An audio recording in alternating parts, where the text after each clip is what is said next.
All right, Alysia, let's talk now about your first impressions. Okay, you're working a job assignment today. You have 25 new applicants today come in for that position. You're looking at their resume that they're typically sending. What's going through your mind when you get those? Yeah. So, as you touched on, a resume is 9 out of 10 times always going to be essentially my first impression or my first point of contact with a candidate. And so, the very first thing I do, honestly, a decision is made in most situations to even contact a candidate or not based off of what I see on paper. So that resume, what I'm looking for is a detailed resume, but not too much detail. Like I don't need a resume that's 5 pages long. I need a brief overview snapshot of what you're doing. I'm looking for your what I call your stayability. How many jobs have you had in the last 10 years? Are you staying 3 to 5 years at a job? Are you changing jobs every year? Because that's something that any employer is going to look at and consider a risk when they consider interviewing somebody. Is this person changing careers every year and a half? That's probably not long-term going to be a good investment for our company. I'm looking for a detailed resume in terms of your work history. I get resumes all the time that might only have work history back through 2017. Is that going to be the first candidate that I'm going to mark as a yes, even if their most recent job matches? No, because that to me is not a complete resume. So that's going to be an additional step that I have to reach out and then ask somebody to update a resume and then send it back. So what I'm looking for and what is most important to me is, like I said, longevity. So your staying ability. I'm not necessarily concerned that you've had 2 or 3 jobs in the last 10 years if you've been at each of those jobs 3+ years, because everybody understands that opportunities come up, better opportunities for your family. Maybe you relocated, things happen, you change positions.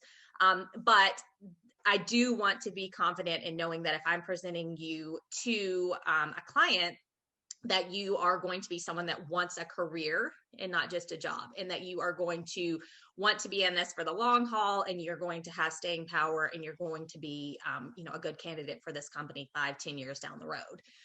Again, when I talk about detail, I don't need too much detail. I need to know some of your basic everyday job duties that you're doing. What is your skill set in that particular industry, in that particular position? What are the areas that you would consider yourself an expert?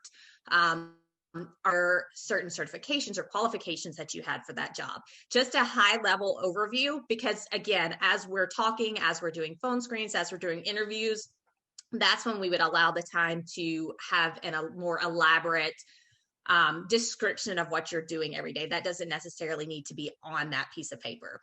So really, just as much as talking to you on the phone, as seeing you face to face, that resume is really your first interview when I'm reviewing you as a professional and as your work background.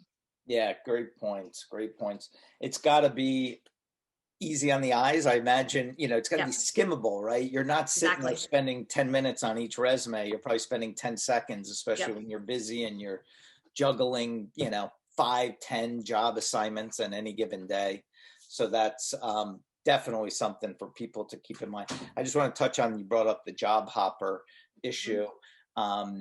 Remember, clients are paying us money to help them find the best possible candidates. They do not want to see job hoppers from us. They can look at those on their own, but they don't want to pay a fee to a recruiter for a job hopper. So if you have bounced around a lot, regardless of whose fault it was that why you left that job, you might want to see if there's a better way to position your resume that gives it an appearance that, like Alysia said, that you were at a position for 3+ years. Never lie, never deceive, but sometimes there are creative ways to do that if you were working contract positions and other Right. stuff. Yeah, absolutely. That's a huge thing. And that's something that I run into a lot as well. And that I often don't find out until I have taken the time to get somebody on the phone. And like we talked about, if we're working on, 5 different positions and I have 25 candidates and your resume is one that prompts a lot of questions, your resume may get put to the maybe pile just for that reason, because I might have 4 others that Right. don't prompt those types of questions. And so contract work, that's a huge one that I see a lot, especially with our military candidates, with our veteran candidates, because a lot of them have done government positions after transitioning out, and where it could look like on paper that they were, a year here, 6 months here, had they explained or elaborated on their resume that this was a government contract from A date to B date, that is easy to explain. That does Right. not, that shows longevity. That shows that you're completing the contract, that you are a good employee, especially in terms of government contracts and those types of things. So just being detailed, like I thought, being detailed and putting that in there, putting a very specific, when you put your start to end date, just a parentheses that says government assignment from A date to B date. Right. Again, those things can be grouped together. I can help you clean up your resume to make it look more user-friendly per se. If you have 3 years worth of government contract experience, so it doesn't look like you started a new job every 6 months. It can be government contract positions held from 4 of 2015 through 6 of 2020, and then you list those below. So it looks like, okay, I get it. It's not this guy's got, quick, got fired, whatever. You just, those first impressions are not only so important for you as the recruiter, but the hiring manager too. I'm sure you've pushed across your share of resumes to hiring managers at companies, and the first response is, no, he's a job hopper. Right. Absolutely. And that's one of those things too, that if we know this in advance, even if your resume is not on paper the most user-friendly resume, I can easily, as I'm sending your resume on, attach a snapshot that says, hey, just an FYI, any gaps or any questions, this is what this employee was doing. They're actually not leaving jobs. This was like one contract that ended, that transitioned into this one. And they know that up front. So then it actually allows them to look at your actual work experience rather than just looking at it and saying, no, I'm passing because this person's been everywhere. Right. You can manage the process for them from there. Absolutely. What's your opinion on follow-up calls from applicants, whether they picking up the phone and calling you, they're being proactive, whether they're emailing you? I know it can go both ways. What's your opinion on those things? So I kind of have a very strong opinion on this one. So one, if you have applied for a job and I have reached out to you, I would like to say I would love to hear back from you within an hour. Obviously, I know that's not realistic, but at the same time, I can't really think of a scenario unless you were, there was a one-off situation where you were out of town or on vacation or something, that you would ever need longer than 24 hours to respond to me.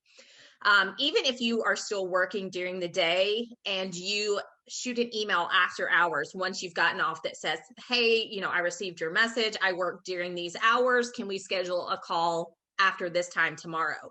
Because then I will be happy to follow up with you, at 5 p.m. or whatever time it is that works for you. But that 24-hour window for me is extremely important. I will be completely honest. If I call somebody, I will typically call them twice in 24 hours. And if I don't get a response, I'm moving on to the next candidate, because that shows me that as a candidate, you're not necessarily motivated, or maybe right now is not the right time. Maybe you're just seeing what options are out there, but you're not truly seeking that position. Right. So that's kind of my, a 24-hour turnaround. Whether, like I said, whether it's a return phone call or even an email that just says, hey, I'm unavailable until this time, or can we speak after this time? That's kind of my expectation. Yeah, I think that's across the board. Recruiters, it's probably their number one pet peeve is getting ghosted by the candidate. Somebody who just applies saying, hey, I would love to have that job as the sales manager. You reach out saying, hey, I'm interested. And then you never hear back from the people. And the chasing is what adds a lot of stress, I know, to your day. So I think that's a great rule for anyone. Hey, if a recruiter, a hiring manager, anyone expresses interest in you, show them the decency, the respect to jump on that right away. That shows a level of interest. And I'm sure if you hear back from somebody 5 minutes after you've left a message, you're like, wow, this woman is really interested in this position. Yeah. The reverse of that is the guy takes 5 days to get back to you. Hey, I think you called me last week. Right off the bat, regardless of what the resume says, you've made an opinion already. Yep, absolutely. And that's the same thing. And anytime that I call somebody, and this may be just me personally, but if I call somebody that I'm interested in and I leave them a message, I also immediately Usually I do a quick text and an email, but if minimum, I will do an email as well. So Right. you're always Two getting options. at least 2 points of contact from me, if not 3 Right. immediately at the same time. So that's why I'm very comfortable in my 24-hour window. If Yeah. you can't respond to a text, a phone call, or an email in 24 hours, that just tells me that maybe, like I said, maybe you're not as serious. Right. You might have applied for the position, but maybe right now is not the time. You're not looking to start Right. this process today. You took another job, whatever, you changed your mind, whatever this answer is, it's fine, but just communicate. Yes. Just Yeah, what does it take? absolutely. And I would rather somebody send me a message back and say, I'm no longer interested. Thank you. Because then Right. I know not to continue to contact you, to remove you from consideration, Right. just some type of communication. Absolutely. And what does it take? You said 10 seconds for someone to text an email back. Right. You don't even have to, you don't even have to talk to me. Just send me a message. Absolutely. That's good. So, one more thing on the communication stuff. I know you do a lot of outbound calls to candidates, and because maybe it's the first volley, they don't recognize your number. Mm-hmm. So it's going to go right to their voicemail, right? So you're going to leave a message for them. And then the flip side of that too is they're leaving messages for you. Or wait, let's back up a sec. You're leaving a message for them. Their answering machine, or I keep saying, I'm dating myself, their voicemail message or greeting, I mean, what goes through your mind? I know there are a couple different kinds of greetings you can hear a candidate say. Yeah. And that's an evaluation tool for you too. Yeah, no.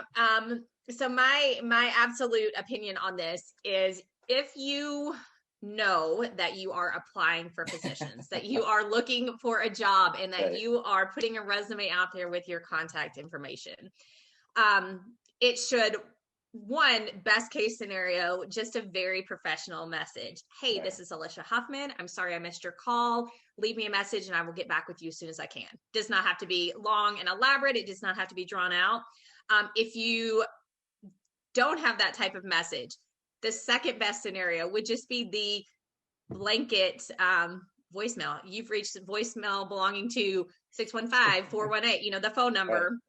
Right. But it should be personal. It should be short. It should be your first and last name, and please leave a message. I should not hear, I need to know who I'm calling. So if it's just, you know what to do, I don't know what to do, because I don't even know if this is you, or it's a song playing, or there's a lot of background noise.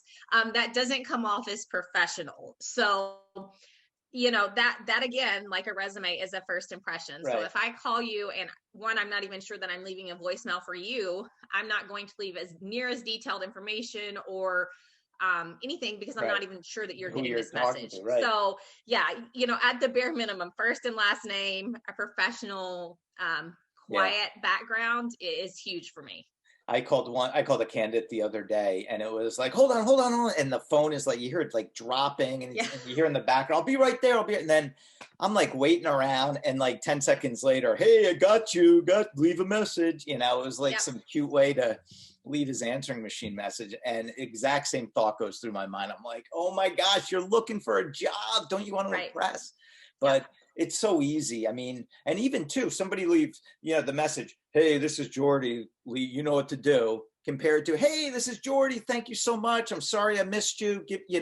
That tone, that excitement, that enthusiasm, knowing, like you said, you're looking for a job, you could change it back after you can change it back after you get a job. I don't care what your voicemail says 30 days from now, but while you are actively applying and interviewing and seeking positions, that's huge. Yeah.